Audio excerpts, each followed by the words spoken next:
जिले के बैरिया तहसील में उप निबंधक कार्यालय में दस्तावेज लेखक संघ के अलग अलग पदों पर चुनाव हुआ था, जिसमें सर्वसम्मति से निर्विरोध रूप से दस्तावेज लेखक संघ बैरिया तहसील के अध्यक्ष के रूप में अशोक कुमार उपाध्याय को चुना गया। इसके बाद एक भव्य शपथ ग्रहण समारोह का आयोजन किया गया। आयोजन में मुख्य अतिथि के रूप में बैरिया तहसील के एसडीएम मौजूद रहे। साथ ही उत्तर प्रदेश लेखक संघ अध्यक्ष अभय कुमार श्रीवास्तव के नेतृत्व में शपथ ग्रहण समारोह की शुरुआत की गई। नवनिर्वाचित हुए पदाधिकारी को मंच से माल्यार्पण व अंग वस्त्र देकर सम्मानित किया गया। कार्यक्रम के दौरान लेखक संघ अध्यक्ष उत्तर प्रदेश अभय श्रीवास्तव ने जनपद के हर तहसील में दस्तावेज लेखक संघ संगठन व उनसे जुड़ी सभी छोटी छोटी समस्याओं से सबको अवगत कराया। साथ ही बैरिया तहसील में उप निबंधक कार्यालय को लेकर जनहित से जुड़ी कुछ मांग थी, जो मुख्य अतिथि के रूप में पहुंचे एसडीएम से अवगत कराया गया और समस्या के समाधान की मांग की गई। वहीं नवनिर्वाचित हुए अध्यक्ष बैरिया तहसील उप निबंधक कार्यालय अशोक कुमार उपाध्याय ने मीडिया से बात करते हुए बताया कि मुझे निर्विरोध अध्यक्ष चुने जाने पर मैं अपने सभी भाइयों को तहे दिल से शुक्रिया अदा करता हूं। साथ ही यह भी कहा कि अब हमें जो दायित्व मिला है उसकी निष्पक्षता के साथ निर्वहन करूंगा। हमारे रहते हुए लेखक भाइयों के सामने जो समस्या आएगी उस समस्या का त्वरित समाधान करने का प्रयास करूंगा और अपने लेखक संघ के हर सुख दुख के साथ खड़ा रहने का काम करूंगा। इस दौरान लेखक संघ महामंत्री बाबूलाल राजभर भी मौजूद रहे। क्या कार्यक्रम रहा? कार्यक्रम के बीच में कौन मुख्य अतिथि रहे? और कार्य में तो आना था वाला था वो एडीएम साहब, लेकिन किसी कारणवश नहीं आ पाए, तो यहाँ एसडीएम साहब और तहसीलदार साहब मुख्य अतिथि के रूप में। अब आपको अध्यक्ष चुना गया है, आपके लोगों ने आप पे इतना विश्वास करके निर्विरोध आपको चुनाव जिताया है।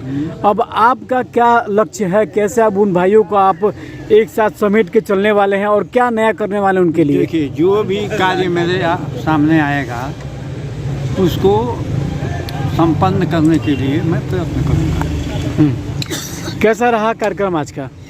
ठीक, आप ही बता सकते हैं, हम थोड़ा बताएंगे। आपको एक बड़ी जिम्मेदारी दी गई है। हाँ। आए दिन लेखकों के साथ विवाद होता रहता है। यह कह कर कि लोग फर्जी लिख दिए, जमीन फर्जी कर दिए, तो वैसे कंडीशन में आप अपने साथियों के लिए क्या करेंगे? कितना आगे बढ़ेंगे?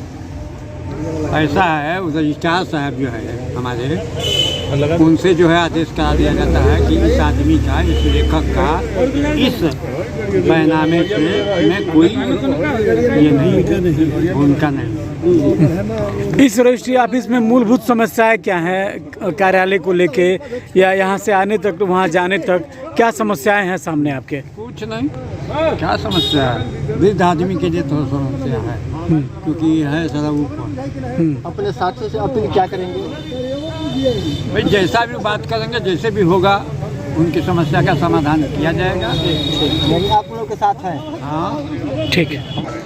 आज बैरिया उप निबंधक कार्यालय के दस्तावेज लेखक गण का भव्य शपथ ग्रहण समारोह संपन्न। कौन अध्यक्ष चुने गए सर? यहाँ के हमारे माननीय अध्यक्ष श्री अशोक कुमार उपाध्याय जी निर्विरोध निर्वाचित हुए हैं। अध्यक्ष जी जो निर्विरोध चुने गए हैं, क्या अपने इस तहसील के लिए या अपने भाइयों के लिए क्या किए थे कि उन्हीं को निर्विरोध चुना गया?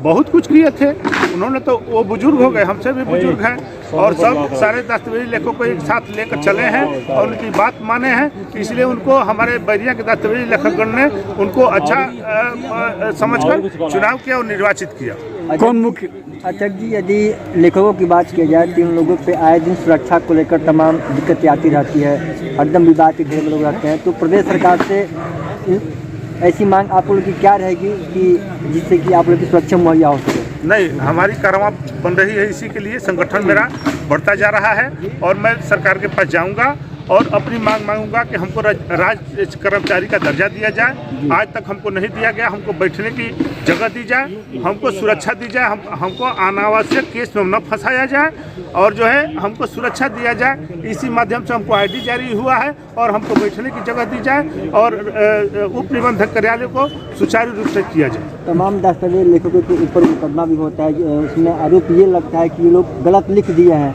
रजिस्ट्रेशन करा दिए हैं, तो इसको लेकर आप लोग क्या क्या करेंगे? इसीलिए संगठन बन रहा है। दस्तावेज लेखक एसोसिएशन में रजिस्ट्रेशन हो गया है। मैं इसके लिए लड़ूंगा और मैं दावा से कह रहा हूँ कि पूरे उत्तर प्रदेश के दस्तावेज लेखक को अब मैं फंसने नहीं दूंगा। अच्छा जी, और इसके लिए मैं लड़ाई लड़ूंगा अपने संगठन के माध्यम से और उसका जांच कराऊंगा कि वास्तव में मेरा दस्तावेज लेखक दोषी है या नहीं है। अगर दोषी नहीं है तो मैं नहीं फंसने दूंगा। इसके लिए मैं सरकार से दरखास्त करूंगा। दरखास्त नहीं मानेगी तो मैं कोर्ट तक जाऊंगा। अच्छा जी, अभी आप लोग के सामने एक सबसे बड़ा मुद्दा है रसड़ा का।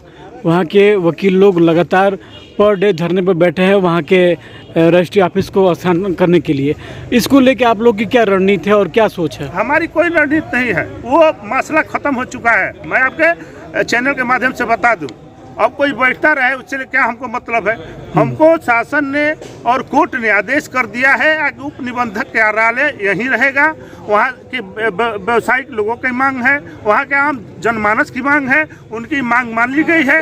और मैं बधाई देना चाहता हूँ जिला प्रशासन को भी, आगे उन्होंने भी बात मान ली है। एसडीएम साहब ने अपनी बात वापस ले ली है और एसटी ऑफिस कहीं नहीं जाने वाली है। एक आखिरी सवाल रहेगा, शासन की तरफ से भी कोई नियुक्ति होने वाली है लेखकों के साथ, सहायक लेखक, उसको लेके आप लोग क्या करने वाले हैं? अब क्या आप लोग भी अपनी मांग करेंगे कि इतने सालों से आप लोग लेखक संघ के लिए इतना काम किए, आप लोग के लिए भी कोई मानदेय तय किया जाए, या उनकी नियुक्ति को लेके क्या करना चाहेंगे? उनकी नियुक्ति के लिए मैं उनको भी अपने सिरे से खारिज कर दिया हूँ, क्योंकि मैं अमर उजाला के समाचार में एक दिन पढ़ा, उसके बाद से उसका समाचार मैं नेट पर भी खोजता रह गया, टीवी पर भी खोजता रह गया, पेपर में भी खोजता, उसके बाद कोई समाचार नहीं आया।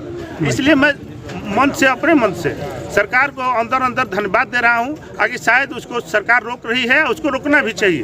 अगर सरकार उसको करती है तो हम कहाँ जाएंगे? हम तो सदियों से सेवा करते हैं, हम पुराने आपके मित्र हैं, तो पुराने मित्र को छोड़कर आप नए मित्र को कैसे बनाने की सोच रहे हैं?